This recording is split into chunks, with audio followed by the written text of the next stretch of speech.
దాని తర్వాత వాళ్ళ నాన్నని అడిగితే ఎప్పుడు నేను నీ వెంట ఉంటాను. నువ్వు అంటే ఏ డెసిషన్ తను చెప్పట్లేదు. ఎందుకంటే ఏ డెసిషన్ ఎటువైనా రేపు ప్రొద్దున తనకి కరెక్ట్ అని ఒక నేను తీసుకోవడం ఇష్టం లేక నువ్వు ఏ డెసిషన్ తీసుకున్నా నేను నీతో ఉంటాను ఆ తండ్రి చాలా సపోర్ట్ చేస్తారు.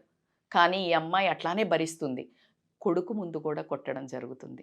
ఇదివరకు ఒక్కతి కొట్టినప్పుడు తనొక్కతి భరించేది. చిన్నవాడు తన ముందు కూడా కొడుతూ ఉంటే ఆ పిల్లగాడు అబ్జర్వ్ చేసేవాడు. అలా చూస్తూ చూస్తూ వాడికి ఒక 2, 3 ఏళ్ళొచ్చాయి. ఆ 3 ఏళ్ల తత్వంకి ఏమర్థమవుతుంది?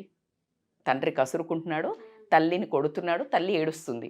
తల్లి అంటే చాలా ఇష్టం ఉంటుంది. ఎస్పెషల్లీ ఆ చిన్న ఏజ్‌లో ప్రపంచమంతా ఒకెత్తు, తల్లి ఒకెత్తు. అసలు నాకు ఎన్ని సార్లు అబ్జర్వ్ చేశామో అట్లా ఉంటది.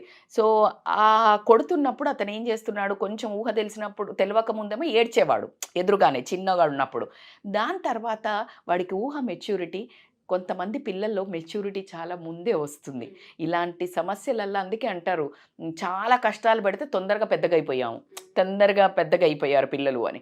సో, అలా 20లో 60 లాగా బిహేవ్ చేస్తున్నారు అని చెప్పడం జరుగుతుంది. కష్టాలు ఎక్కువ చూసినట్టయితే. సో, ఈ బాబు ఏం చేశాడు, ఏడుస్తూ వాళ్ళ అమ్మ కొట్టినప్పుడల్లా వాళ్ళ అమ్మ ముందు ఏడిస్తే, వాళ్ళ అమ్మకి నా మూలంగా నా కొడుకు బాధపడుతున్నాడు అని బాధపడతానని మెచ్యూరిటీతో చాటుకెళ్ళి ఏడవటం స్టార్ట్ చేశాడు. ఓకే. వాళ్ళ అమ్మని కొట్టి అదంతా అయ్యాక వాళ్ళ అమ్మ చూడలేదనుకోని వచ్చి చూసే వరకు ఆ బాబు ఏడుస్తుంటాడు. గబగబా కళ్ళు తుడుచుకుంటాడు. ఏంటి అంటే, "ఏం లేదు ఎందుకు తల్లికి నేను నిన్ను కొడుతుంటే నాకు బాధేస్తుంది" అని చెప్తే తల్లి ఇంకెక్కువ బాధపడతది అని. చూడండి ఆ సంస్కారం, ఆ మెచ్యూరిటీ. అలాంటి మృగం కడుపులో ఇలాంటి వండర్‌ఫుల్ కిడ్ పుట్టాడనుకోవచ్చు. సో, అలా తను ఇంకా వాళ్ళ అమ్మ పట్టుకుంటుందని చెప్పేసి బాత్రూమ్‌లోకెళ్ళి ఏడవటం. ఇలా తల్లి గమనిస్తుంది. ఒకానొక రోజు నిర్ణయం తీసుకుంటుంది. అసలు నేను భరించేదెందుకు? వాడికి తండ్రి లేడు. తండ్రి ప్రేమను దూరం చెయ్యొద్దు అని. మంచిగా పెంచడానికి ఇద్దరు తండ్రి, తల్లి ఇద్దరు కలిసి పెంచితే పోషణ బావుంటుంది. 2 పట్టాల మీదకెళ్ళెళ్తే బండి బాగా సాగుతుంది అనేది మనకు ఆ బంధం ఏర్పడింది. కానీ అదే బంధం నా కొడుకును భయపెట్టి, నా కొడుకును బాధపెట్టి, నా కొడుకును ఏడిపిస్తుంటే ఈ బంధం నాకవసరమా? అని ఆమె మనసుకు ఒకరోజు తట్టింది.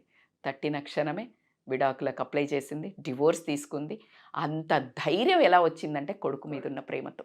కొడుకు భయాన్ని చూసి, బాధను చూసి, ఇన్ని రోజులు తన భయాన్ని, తన బాధను ఆవిడింత కూడా నిర్లక్ష్యం చేసింది. ఎందుకు?